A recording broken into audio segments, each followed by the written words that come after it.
તો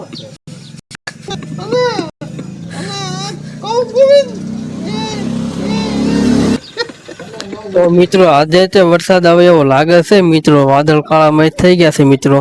મિત્રો ગામમાં સરતો તો કંટાળો, હું આવી ગયો મેદાનમાં કાળો કાગડો હોય નહીં મિત્રો. તો વૈશમાં આવી ગયું 4 બાજુ માનું મંદિર, તો આપણે લાગી લીધું આ પગે. તો મિત્રો આ છે મારા કાકાનું મકાન ને એમને છેલ્લે ભેડો આપ્યો છે મિત્રો. તો કામકાજ જે અહીંયા પગ્યું છે મિત્રો, તો તમે જોઈ શકો છો.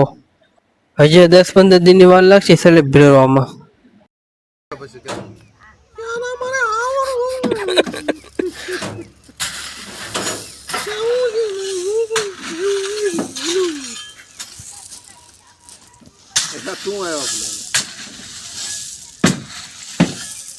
તો મિત્રો આ છે મારા કાકા ના છે એમનું મકાન, જોઈ લો. તે છેલ્લે ભેળા એ મકાન એમનું છે. તો મિત્રો આ છે મારા કાકાની ઝૂંપડી, જોઈ લો. રમણ કાકા શું કરાયું?